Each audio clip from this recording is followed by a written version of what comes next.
there are a lot of maybe funny stories about what happened during the play, and sometimes we didn't think of them as very funny, but the people loved it. So there was one time we were performing near to a big harbor, and we had all these audio frequencies for the transmission of the audio and remote controls. And then close to the harbor, if a ship comes by, it has a lot of its own frequencies and stuff going, radar and everything, and it really kills all these frequencies. I mean, it's quite close to a restart, and they do all these kind of strange noises. And this time there was a very important art critic sitting in the audience, and we knew it.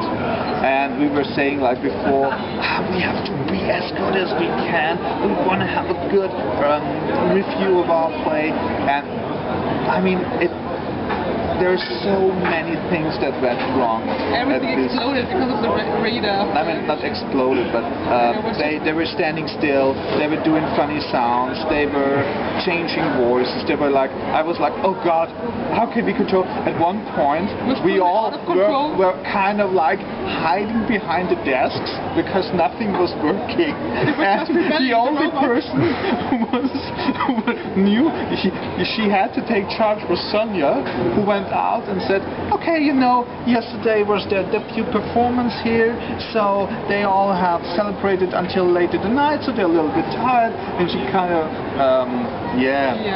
but saved us. We had some cake with us, so we put a cake on the head of the robots, and the robots were serving people cake. And in the meantime, we were frantically working to get it right again. And then you set up and we get in the end we get a pretty good review, because the guy perfectly understood that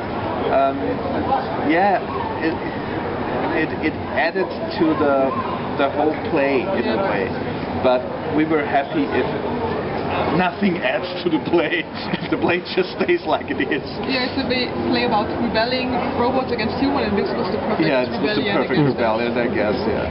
So, but I mean, normally what's funny for us is that I mean, it's a play that's German, and kids in German that would never stay through the whole of a Shakespeare text. They stay there even if they're like 5, 7, 9, 10 years old, and just fascinated by the robots. This was really a nice thing.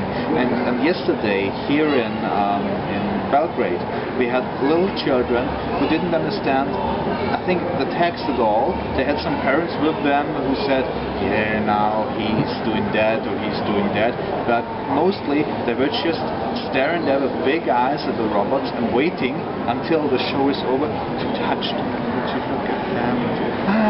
And he drives close to me. It is really nice, and we never thought about that. One thing to add, the dog. Yesterday there was a dog, and when the robot started moving, he yelled at them. Yeah, so he was barking. So even the dog is fascinated by them. I do it.